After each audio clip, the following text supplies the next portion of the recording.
Královská kategorie, neboli soutěž Mr. Olympia. Je to tak. Kolikátý ročník letos? 50. byl 2014, tak si to spočti. To je plus 9, tak je to 59. ročník. Wow. Příští rok 60. Tak to by ten film mohl vylíst. Velký změny oproti loňskému roku, co se týče složení startovního pole. Jinak teda máme, vlastně kvalifikovalo se 24 závodníků, se nemýlím, z toho víme, že 4 nenastoupí, to, ať už jsou důvody jakýkoliv, Brett Wilkin, Bikrami, Ian Valier a co jsme měli vlastně Kamala Ilgarnio, takže by se mělo objevit 20 borců. No ještě tam figurou 2 jména, který z největší pravděpodobností nenastoupí. Pravda, a já se k těm dostanu potom, protože dobře. Mám tak nějak... Ale řekneme i něco k těm nenastoupícím. Jo, určitě bychom mohli, je dobrý krok Ramiho nenastoupit letos? No určitě, mně jen jako připadalo až směšný. Že to Arnolda. To ne, ale právě po tom Arnoldu a po tom Pittsburghu se rozjela ta debata o tom, kde vystoupilo i spousta lidí od Fochu, který mu radili, ať si prostě na rok odpočine. Jo. On to jako všechno dementoval, že si to nemůže dovolit. V podstatě tak to řekl doslova, že to nemůže udělat. No a pak se vždycky objevily nějaký zprávy. Jo, ne, až nakonec to musel sám jako prohlásit, že ne, ze zcela pochopitelných důvodů, že jo. Teď je samozřejmě otázka, jestli vůbec ten nějaký eventuální rok, půl roku odpočinku, jestli to něco vyřeší. Ne. Každopádně, teď mi oblíbený slovo, každopádně, jsem zjistil. Jo. No. Za mě jako je to velmi logický, očekávaný krok, nebo respektive jsem chtěl, aby to udělal, protože by to mohlo dopadnout jako velmi jako škaredě, no. Tak ono už to jako hezký nebylo ani na tom ACčku, ale mě napadá jako jestli ještě někdy vyleze. No právě, jo. Protože já si fakt nemyslím, že to bude lepší. Že ty spotky zad už tam jako nenatáhne nikdy. Že ty tricáky taky už prostě budou hajzlou. On je jako velký rozdíl v tom, jestli ten závodník je někde, bojuje třeba o topku, ano. A pak si dá rok, 2 pauzu a pak znova vyleze, znova to zkusí. A teď ještě záleží, kolik je mu třeba let nebo tak, jo. Ale když už je jednou tím šampionem, tak už se prostě na ně kouká jinak, jo. A už vlastně pro něj je nějaká satisfakce nebo nějaká logika věci obhájit. A to už je jako nereálný prostě za mě. Jo. No já to vidím stejně, hlavně ještě, když máte přezdívku Bikrami, tak nemůže prostě přijít malej, že jo. Nebo jako, až začnou ty svaly atrofovat víc a viditelnějc, tak na něm, jak je velký, to bude ještě víc vidět prostě ty defekty. No. A z těch kulturistů většinou, když jako byli potrhaní, tak je to fakt hnus. Jo, že u těch menších mi přijde, jako, že se to tak nějak jako třeba ještě poskrývá, když máš někoho, kdo je fakt jako velký a pak to na něm vyleze, tak by mohl být až karikatura sebe sama a to si myslím, že nikdo nechce vidět. No. Jo, už jako tak je hrozně tradiční, že skrz ty obrovský stehna a vlastně celý jak působí. No a nechci vidět asi v nějaký tyhle úplně vlastně... Na 10. místě. No, přesně. No. Jako proč, že tam už byl, tak proč se to vracet? Jako? Už i ten poslední ročník pro Dextera Jacksona byl takový, jako už to bylo navíc. Jo, asi jo. No takhle. Jsme tenkrát, co si pamatuju, jestli si pamatuju dobře, tak to byl Arnold, kde ještě byl. No, on právě byl tam, Arnold 220 a byl druhý. A tam vypadal perfektně. Přesně tak. A já jsem si myslel, že on to ještě jako přenese. A najednou uběhne ty vole 6 měsíců, ty vole, a je to v prdeli vlastně. No. A tak ono taky, jo, mu bylo 50, že jo, když on Rami nemládne. Já fakt nevím, hele, kdo z kulturistů, který by začali mít takovýhle defekty, to spravilo a vrátili se? Nikdo. No, a to je jako end of story, no. Takže teoreticky si dokážu představit třeba příští rok zase na Arnoldu, kdybych chtěl, to si myslím, že by bylo docela fajn, a tam ať se rozhodne, protože si neskončí v top 3 na Arnoldu, anebo nejlíp nevyhraje, tak říkají, no proč prostě. Může zůstat velký, objíždět expa, že jo, jako s ním se lidi v tričku budou fotit furt. A to může jako spokojenosti stačit, no, a netrápit se s vyžíráním 150 kilového těla. No a uvolnil tak jedno místo v topce, že jo, protože rozhodčí by to s ním měli těžký, že jo, oni by ho tam jako, bylo by jim líto ho dávat jakoby mimo, jako no. Jenže potom, když zaujmeš nějaký jako trend v tom rozhodování, který by byl třeba, hleď, on má defekty, půjde níž, tak ale může jít zase jako, kam až vlastně on půjde, jo? Za koho vlastně, před koho dáš, řekneš si, OK, defekty, ale furt je lepší než vlastně tenhle a to může být ten kraj té desítky úplně v klidu. Ale takže jsme se shodli na tom, že krok je to správný. K Brettu Wilkinovi vlastně nakonec nevím, proč soutěží se... Já drobet vím, zdravotní trable. Co se týče trávení, mám pocit. Jasně. A vůbec, spoustu kilo. Vůbec, formy, no. On se jak vyjádřil, že už má teď míň kilo, než měl loni na soutěži, že jo, něco takového, a to ještě není na konci diety, takže nemělo smysl a jako proč, jo, ne, mladý furt, takže nechat odpočinout tělo. Nicméně u něho mám pocit, že ten hype trochu pohasnul. No, u mě taky, jako i ten hype, co jsem já k němu cítil, tak u mě pohasnul. Osobně, kdo si pamatujete některé z našich starších vyhodnocení soutěží, tak já vždycky jsem byl fanoušek a vlastně jsem doteď hrudníku z boku, který mi prostě připadal jak jeden z nejlepších vůbec, ale... I ten široký zádový zepředu. Je taky výborný, ale není tam jako, něco tam chybí. Tak on má ty nohy slabší, nemají takový tvary. A on loni vyhrál, co to bylo, Rumunsko nebo? Jo. To byla poslední tak soutěž. Byl o hodně menší, tyjo, než na tom Arnoldu třeba. Forma možná byla lepší, ale byl strašně štíhlonký. Já teď nevím, kdo byl druhej. To bys chtěl moc, no. Byl to jako slabší jméno a byl jako o hodně větší, no. No, takže mně přijde, nebo vůbec tohleto, tenhle ten fakt, mi přijde, že se jako hledá, nebo... Tebe kdo ho trénuje teď? On už netrénuje co trénuje tu samou partu, ale Jo, Matt Jensen. No, asi jo, já nevím. Neviděl jsem nějakou. Taky jsem jako nic dalšího nepostřelil, že by měnil. On totiž jako hodně rychle nabral chvíli a ztratilo to na kvalitě. Jako ty první soutěže byl prostě měkký. Tak nevím, jestli se to snažil jako trošku se jako snížit, by přišel třeba kvalitnější a taky, hele, nevíme, co bylo minulý rok, že jo, třeba mohl mít trápení, co má teď, už loni, jenom to neřekl a prostě přišel úplně kvůli tomu, že to je pravda. Takže třeba to mohlo být tímhle, ale víc info k tomu nemám, no. Kdo mi, to zní možná trochu blbě, nebo tvrdě, ale kdo mi tam nechybí v tom startovním poli z kvalifikovaných závodníků je Ian Valliere, který podle mě udělal výborný krok, možná už trošku pozdě, nebo za mě pozdě, podle komentářů, co jsem četl na sociálních sítích, u některých zase brzo, nevím. Tak to jsou takový ty výborně tu vyhraješ. Takový, no. Ne, už to tam spodek zad, ten odchází vlastně to, co potkalo Ramiho, že jo, tak potkává i jeho. Trup horší, nohy do háje, ty boční pózy už vlastně nebývaly. No, na to, kolik mu je Vallierovi, že nej tak starý, tak to tělo šlo do háje rychle.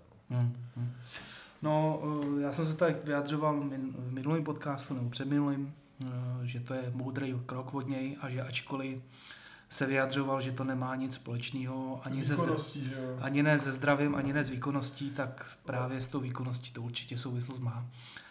A myslím si, že největší ten defekt, který ho potkali na tom Rudníku. Viděl jsi to teď? Jo, to je fakt jako brutál. Jako, no.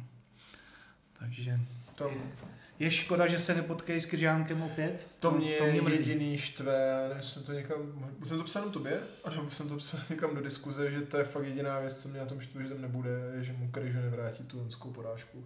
Už loni ho měl porazit a to, že mu to nemůže vrátit a ještě Valliere, myslím, že v některých podcastech si před lonskou olympií oni jako otíral hubu o Kryža a mrzí, že mu to nebude moc vrátit. No. Takže vlastně on jako od Kryža odchází neporažen. Nevím. Strašně nesympatický ten člověk, v rozhovorech. Má moje uznání za to, že s tak hnusnou stavbou a hnusnýma svalama a ještě hnusně poskládanýma. Hnusně zapozovaný. Hnusně zapozovanýma. Dokázal vlastně v některých pozách naprosto excelovat.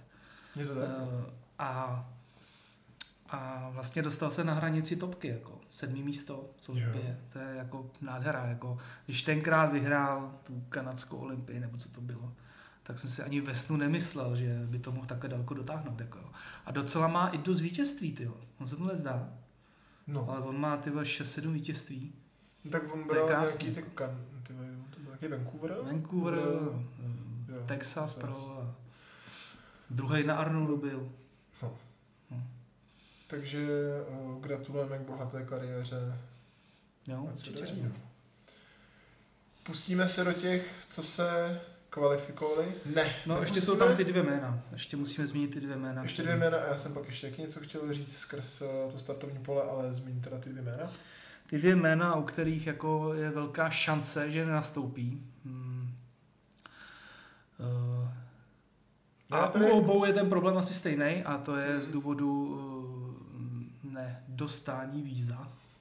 Nebo jestli to jde také říct. Já nevím přesně, jaký ty regule musí ty lidi splnit. Jeden z nich je Iránec, říkám to správně, to Iránec? Tak ty vole... Myslím, že je to Iránec. Behruz Tabány, který má vlastně za sebou 2 profi vítězství, 2 starty a 2 vítězství.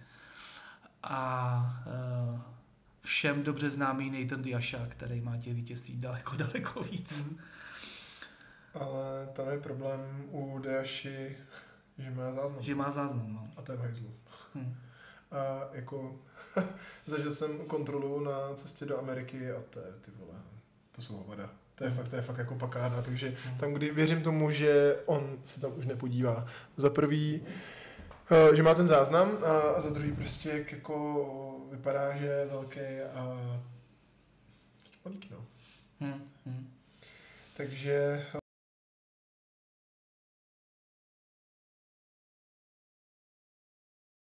jak měl nějaký ten incident při tom covidu? Podle mě ten covid, si myslím. Ale on to možná budou i bobky, nebo jako oboje. Jako jestli je to kvůli tomu, tak je mi to drobet líto, jo. Ale jinak je to stejně trubka, jako jo. Já prostě rád nemám. Jako. Ne, to, co předved, jak jsme byli na tom Evels, tam skončil 4., ne? A udělal tam komedii úplně. Házel tam židlí, jo. Rodilej Angličan, nebo jako anglicky mluvící člověk. No to je jako peklo. A nikdo mu nerozumí. Nikdo mu nerozumí, no. No hodně jako silný přízvuk. Takže, Já jsem si vzpomněl, ty vole, na... poslouchal jsi někde Evropu 2? No, samozřejmě. No. Hezucký s Marešem, ne? Jak Hezucký, jak často používá tu německou hatmatilku. Jak říkal Mareš, Němec slyší němčinu, ale nerozumí. No, tak tady s angličtinou, když ono, já nevím, odkud on přesně teda je. Ale hleď, já jsem jako... Z Liverpoolu, ne? Nebo z té čtvrtě tam. To víš. Hele, já se k němu asi dostanu, protože jsem tady měl, já jsem jako takhle, dokud není oficiálně out, tak jsem s nima počítal. Jo, takže mám stejně jako jsme to dělali v předchozích dílech. Máš nějaký přibližný přesně, přibližný umístění, i když top 10 jsem teda naházel tak, jak si myslím. A můžeš mít akorát rozbombit potom. A máš vlastně svoji nějakou top 10 aspoň, nebo 6? Asi jo. Tak jinak co se týče toho Tabányho, tak nevím, jak to mají jako těžký ty Iránci. Každopádně záznam asi žádný nemá, že jo? Tam oni to mají těžší z jiných důvodů. Ne, to je zákaz těch zemí, jako vyloženě, no. Přímo jako zákaz zemí. Takže mi chci říct, že... Když jsi tam navštívil, tak vlastně dostat tam Hadyho byl fakt jako problém. No ale dostali ho tam. Dostali ho tam a někdo za něj hodně jako se byl, takže to nebylo jako, že kdybys to vyříkal, myslím, že tenkrát někdo z Olympie mu s tím pomáhal, přece byl tam dostal. No a říkám si, jako, proč to nefunguje jako i tady, že v tom ty organizátoři jako nejsou jako... Že se nějak třeba nemůžou zavázat, že jde vlastně jenom o tu soutěž, o nic jiného nejde, že jo? Jo. No, takhle ani nepřemýšlí. No, jasně. Bezpečnost nade vše a Je mi to jako strašně líto, je to hrozná blbost, jo. Těch kontrol, co člověk musí udělat, než nastoupí do letadla směr Amerika, pak tam vystoupí znova kontrola, jako, co by tam dělal, no, já to chápu, že ty lidi prostě jsou obří, mají 120 kg, vypadají gorily všichni, asi to jako nepůsobí dobře. Na těch, no ale tohle to se všechno zpřísnilo asi po tobě 11. září, ne? Je to tak, ne? Jo. Jako předtím to asi bylo dost jako benevolentní, ne? Nevím, jestli, ne, takhle, ten Irán, to je snad, to nebylo ani po 11. září, to není tak starý jako zákon. No. Tyhle, to bych si musel kouknout, teď bych trošku fabuloval, ale myslím si, že za Trumpa se to stalo. Takže mi chci říct, že i když jsou nějaký jakoby iránští, jako třeba, já nevím, vědci nebo nějaký jako vysoce postavený lidi, že i ty mají problém jako prostě se podle oni, že Americe může dostat cestovní vízum, to je na 3 měsíce, a pak může dostat pracovní vízum. A jestli tyhle lidi třeba, co dělají akademickou sféru, tak jejich zaměstnavatel se zaručí třeba, možná, ne, fakt nevím, jo, jak to jako je, ale budou to mít asi dost těžký, no. No, takže s tím prostě, nevím, no, jako bylo by fajn, kdyby v tomhle měla nějakou turistika nějaký odbory a snažili se jako tlačit na kulturistické odbory, to zní hrozně, vole. Já nejsi říkat trenér, protože snad jako lidi, co do toho Drobet vidí, tak jim musí být jasný, že to žádný trenér jeho není. Miloš Šarčev. Okay. Vlastně napsal na Instagram jako výzvu, že ty, co by mohli nějakým způsobem pomoct, aby mu pomohli startovat. Protože on by tam mohl zamíchat kartama. Jako v 10 asi. Je v 10? OK. Na hranici 10 třeba. A na druhou stranu jako já jsem si z něho na prdel nějak nesednul, ani po první, ani po druhý, a proto mi jako ani nechybí. Třeba u toho Hadio mě to sralo víc. To jako nevyšlo. No jasně, to jsme chtěli vidět s Flexem, že jo? No, ale tady mě to jako nějak jako netrápí. Nevadí mi to. Hele, ti mě taky ne, na druhou... Ať si vyhrává soutěže a Olympie nechají. Bílej, vole. Já teď jsem to fakt čekal, že to řekneš. Já jsem řekl jiný. Já vím, ty vole, ale už jsem pak jako tam slyšel. No, to je fakt. Hele, jak jsme to říkali, oni můžou být, vole, hodný, slušný, uslužný, vole, ano pane, vole, a pak přijít, vole, s bombou kolem pasu.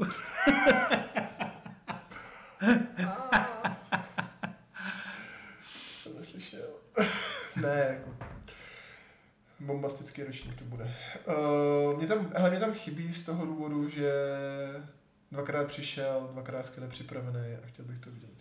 To je vlastně jako ten, jo, že to nebyla žádná jako náhoda, to vítězství. On se hlavně neporovnával ještě s žádným velkým jménem. To je taky pravda, no. Takže by to bylo minimálně zajímavý. Každopádně 3 skupiny závodníků, ty, kteří si myslím, že skončí za děleným 16. místem, nebo skončí neděleným 16. místem, pak už nic není. Bys byl jako dělený 16. a pak třeba úplně tu největší plívu, co by tam byla, tak by mu dali 17. No, tak třeba v ročníku 2001, tam jich bylo tuším 24, nebo takhle nějak, přes 20, a bylo to až do 24, abys věděl, že ty jsi byl ten, ale... Myslím, že tenkrát Pavel Jablonský byl 19. asi. Ne, i dělený 16. místo na Olympii je umístění na Olympii, jo, takže jako za mě prostě je to už jenom maximální úspěch, to se tam vůbec dostat. Každopádně i mezi nejlepšími jsou prostě levely. Každopádně se taky stává tvým oblíbeným slovem. Je to prostě super slovo. Ale i mezi... to je super parazitní slovo. Ne, chtěl jsem jenom říct, že i mezi těmi nejlepšími jsou prostě levely. A někdo poslední skončit musí. A letos si myslím, že do té skupiny z toho dělného 16. bude Filip Klahar. No tak to 100%. Který vyhrál Orlando Pro v letošním roce, pak byl 3. na Masters, na tom Orlandu, to vlastně natáčel, myslím, ještě podcast, to jsem dělal sám, viď? Kde porazil Hasana Mustafu a už na tom Masters to bylo horší. Ale forma mi přišla lepší. Jo. Spíš tam bylo horší z pohledu, že stárne. No. A teď to nebude lepší. No, zapije si tam labutí píseň, že jo, bej na Olympii, to něco znamená, takže mu to přejeme. ale jak říkáš, nemyslím si, že by se dostal jako na budovanou pozici. No a úplně stejně to podle mě bude s tím, koho porazil, a to je Hassan Mostafa, který vyhrál Vancouver Pro, kde bylo 6 závodníků. A jasně, může přijít ve formě a bude se pohybovat na hranici top 10. Myslím si to? Ne. A já si to myslím, člověče. Že letos se mu konečně to povede. Jo? Nebo respektive, myslel jsem si to po tom Vancouveru. Teď, když mi to tady říkáš, tak už si to myslím míň. Ale abych trochu nějak oponoval, tak jako si myslím, že předvede nejlepší možnou kombinaci formy a objemu. Co měl jako ever, jo, že teď. OK. Jo. A typuju ho na 13. místo. Hasánku. Další do party Ross Flanagan, který vyhrál Muscle Contest California Pro, kde porazil Tonyho Bartona, Olivu juniora. Mě absolutně s ničím nezavil ten týpek. No, já jsem ho sledoval více, mě jako se jako začal líbit.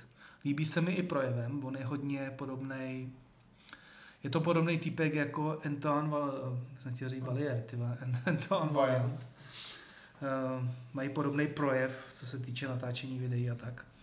Ale koukal jsem na jeho fotky teď předsoutěžní a připadá mi, že se jako vůbec jako neposunul. Tak asi s tím souhlasím a nemyslím si, že se mu po druhý povede porazit Tonyho Bartona. Že Olympie drbe jiný level a že zaplatí nováčovskou daň.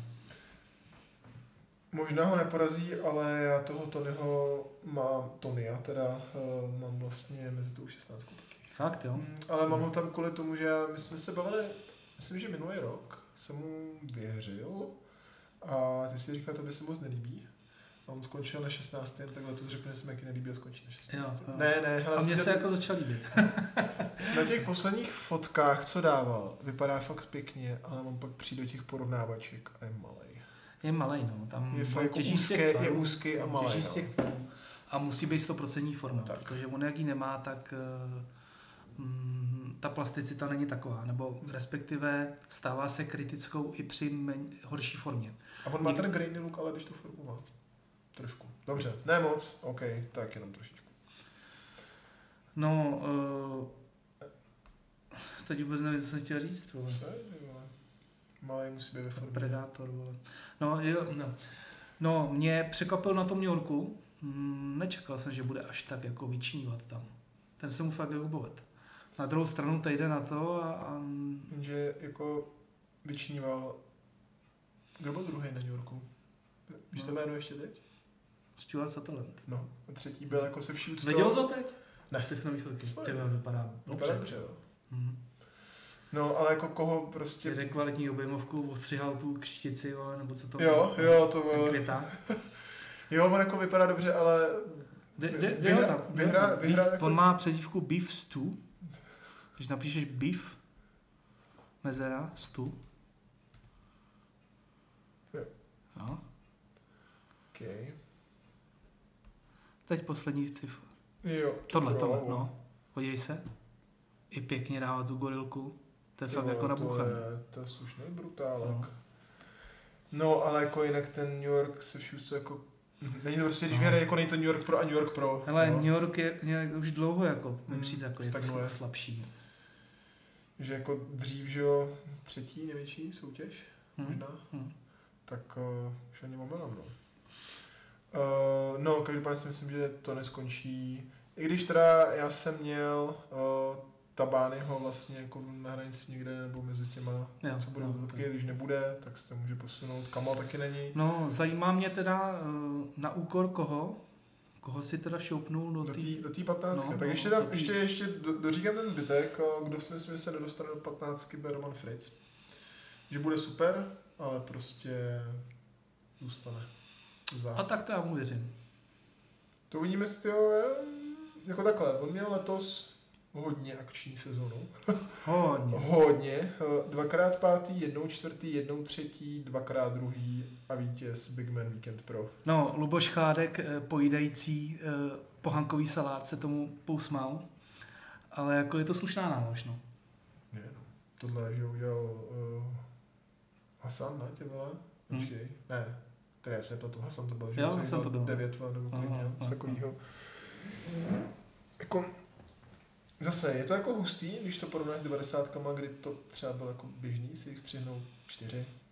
Když No, to je to, já tak, vím, že byla ta tour, byla jako evropská tour po Olympii, to jo, že jo? ale jinak těch soutěží nebylo tolik. Nebo To byly ročníky, že bylo, no, když pomineme teda Olympii, Night of Champions a Arnold Classic, tak tam byly třeba ještě 4 soutěže a to bylo všechno. Jo. Nějaká Niagara Falls, Ironman. To jsi říkal, Night of Champions. Jo. Co bývalo ještě? Nevím, ještě 2 soutěže a bylo to konec. Pak se to navýšilo tím evropským tour, ale to bylo jako pár ročníků, jo. To nebylo jako vždycky. Jako. Poslední ze skupiny závodníků, kterých neočekávám, že se umístí v top 15, je Theo Leguere, vítěz... Leguere. To je z toho filmu, ne? Liguere, teda. Jako na zdraví, ne? Se to říká. Fakt? Nevím, každopádně kvalifikoval se za... My starci známe to, vy ne. Italien Olympus Pro.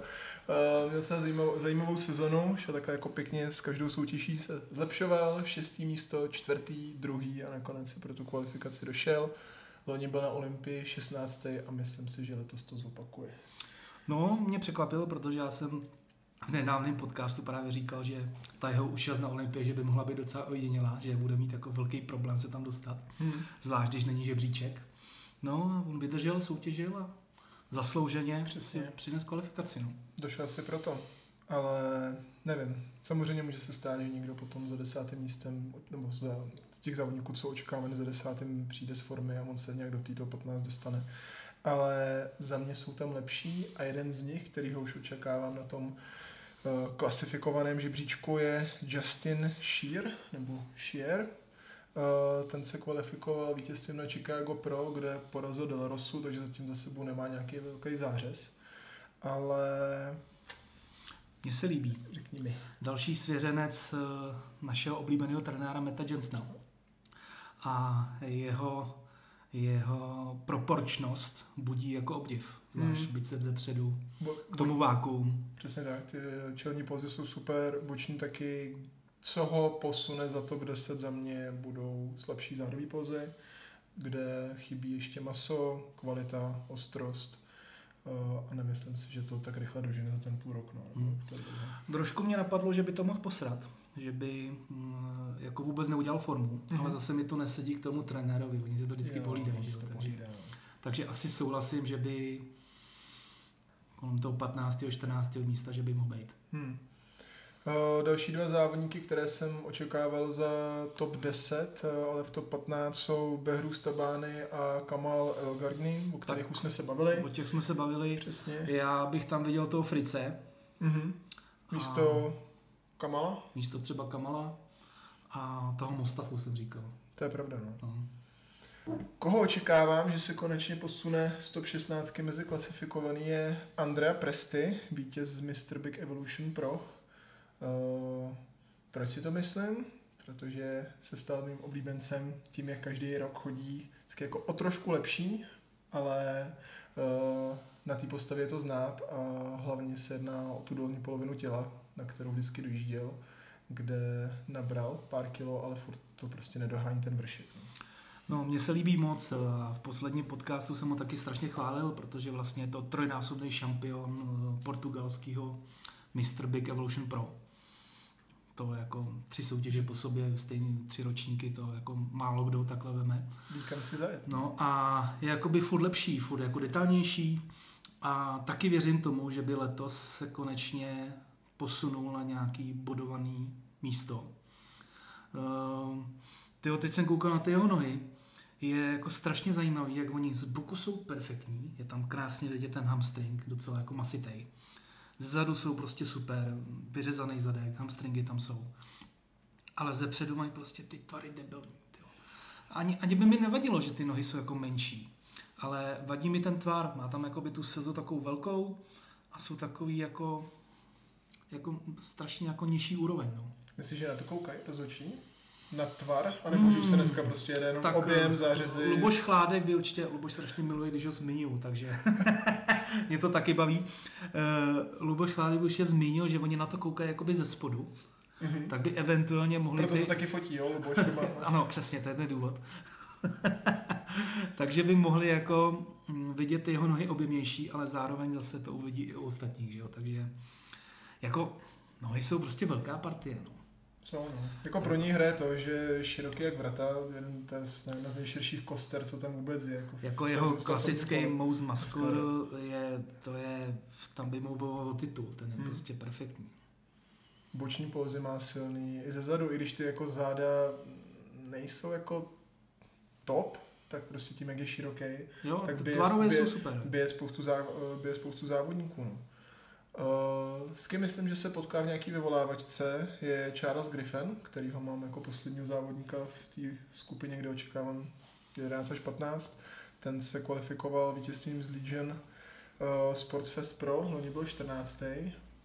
Myslíš, že máš šanci z toho zlepšit letos? No, mě letos nasral, že jo, a to kvůli tomu zranění, který si přivodil. Já nevím, jestli jsi viděl, jak se mu to stalo. No, nevím, jestli to bylo 10 dnů před soutěží, nebo prostě takhle nějak hodně už v tom závěru. V tom závěru. Vzal si jednoručky jako kráva, prostě byly asi takhle dlouhý, jo. Hodil si je na nohy a šel dělat tlaky na šikmý lavici. Jako OK, asi je to váha, jako kterou ten člověk zvládne, jako všechno v pohodě, ale já nejsem tohle zastánce. Já tomu rozumím, že ty závodníci mají rádi váhy a že je dobrý zvedat váhy i krátce před tou soutěží, protože ty svaly si udrží plnost, ale musím to používat drobnou hlavu, jo. Poněvadž jsem jako soutěžní kulturista a tyhle ty věci prostě... Pravdou je, že ty zranění většinou se stávají mimo posilovnu. No, Vojta Korytenský by mohl vyprávět, ale tady prostě on zabral. Ještě jak je ta činka dlouhá, tak ty ruce mají tendenci takhle jakoby se hýbat, ono to tahá. A jak říkám, já bych to prostě nedělal a ačkoliv to chápu, že to dělají, ale důvod, proč Phil Heath za svoji dlouhou kariéru, prakticky 10letou, vypadal furt perfektně, neměl žádný zranění, krom prostě břicha, že jo, který se mu rozšířilo. Ale jinak všechno bez zranění, žádný defekty. Bylo kvůli tomu, že měl nudný tréninky. Že cvičil stroje, že cvičil klidní opakování. Podívej se na to Nicka Walkera, jo. Sice jako taháváhy, ale jsou to pěkný prostě pohyby, tahy, nejsou to žádný trhy. Já tohleto prostě nemám rád. Ale řekni to závodníkovi, řekni Honzovi Turkovi, aby si dal místo 9 kotoučů na těch přítahách té osy, aby si tam dal třeba 5, že jo. Ty ti vysměje, že jo? To ano, ale zase Honza jako tahá váhy všude, jo. Ty už jsi to zmiňoval, ty jsi to zmiňoval i třeba ve spojitosti s tím Griffinem, že když se koukneš na jeho trénink zad, tak to jsou kladky. No právě, jo. Jako co dává na YouTube, tak proč prostě na ty tlaky, jako to vypadá dobře na tom videu, jo, ty lajky tam přibývají, ale... A ještě jako já osobně, teď jako já s tím vůbec nesouvisím, ale třeba mi někdo dá za pravdu, třeba ne. Tlaky s jednoručkama na rovné lavici jsou za mě jako daleko bezpečnější, než na ty šikmej. Přeci jenom ty ramena jsou v jiné pozici, tak když člověk úplně jako leží, tak je to taky jako příjemnější. Já osobně mám nad tím větší kontrolu. Jo. Ale na ty šikmej ty si fakt jako netroufám si zvedat jako velký váhy a to. Tyhle, to já jsem někde čet, ne, že by to samozřejmě na mě mělo vidět, že já bych někomu měl radit, jo. Ale že šikmej bench je prý bezpečnější, co se týče prsních svalů, než rovnej bench. Což to je možný, no, ale bavíme se o jednoručkách, že jo. Tam je to úplně něco jiného, úplně jako. No, za chyby se ale platí a... říkám to furt, si každý, co chce, jako dělá, ale ať to teda dopovím celý to gro toho problému. Samozřejmě on si to asi jenom natrh, ono to drobě jako uskočilo do strany a nechali to být. Jo. Dodělal přípravu a ještě se mu podařilo vyhrát, že jo. Ale teď už to asi nikdo neopraví. Jo. Kdyby se to utrhlo, že jo, může se to přišít, jo, Teď by záleželo, kde to přesně utrhlí a tak dále. Ale v podstatě mu to uskočilo a dělá mu to tady jako bouli. Je to za mě až moc výrazný defekt, jako i do budoucna. A já si myslím, že už teď bude mít velký problémy. Myslíš, že to může posunout až do jako mimo top 15? Protože přece jenom jako jeho hrudník nikdy nebyla partie, jako kvůli kterému by se na ně lidi dívali, že jo? On je nejsilnější prostě v těch zádových pózách, plus široký zádovej zepředu má dobrý, jako on je v těch bočních, ale ten hrudník jako nikdy neměl nějaký výrazný velký. My jsme ho mnohokrát chválili, jaká super transformace se mu s tou postavou povedla, ale ten největší problém, který u něj je břišní oblasti, že má prostě škaredý břišní svaly, nevýrazný. A tohle to vlastně na té přední části jako nepřidá. Nebo respektive přidá jako blbej dojem. Jo. Takže jako vyhrát další profesionální soutěž pro něj bude už velký problém, si myslím. Možná jo, vem si, že Labrada ty vole se umístili v top 6, viď? A ten to má jaký hnusný. A ještě nebyl ani v takové formě. No a potom jsem chtěl ještě říct, on, myslím, byl na Olympii dvakrát a dvakrát byl 13. Jednou s tou starou verzí těla, jednou s novou verzí, ale prakticky si nepolepšil. Byť vypadal úplně suprově. Já žil v tom, že byl 14. Nebo 14. dokonce. A 2.18 byl poprvé, mám pocit. A teď nevím, jestli 13. nebo 14. No vidíš, možná si i pohoršil o jedno místo. Jako, jo. A teď jako, myslíš, že bude lepší než 13. 14. Já nevím. Jako když se kouknu, kdo je za tou top 10, ta top 10 je fakt narvaná a pak je tam ale fakt jako skok, podle mě. A docela i výrazný. Když potom začneme, nebo za chvíli budeme probírat tu top 10, tak to, co je za ní, je už vlastně kategorie druhé třídy a tam to může za mě jako dopadnout jakkoliv. Když na to koukám, on klidně může být 11. Úplně v klidu. Ale může samozřejmě být, já nevím, 13. 14. fakt se uvidí až tam. Myslím si, že i s těma závodníkami, co budou mimo tu 15, tak že tam budou motat víc, protože jako jediný, koho vidím místo jistě v té prostě úplně poslední skupině je Klahar a pak už to může dopadnout. Jakkoliv podle formy v den D. No. Dobrý, jdeme na 10.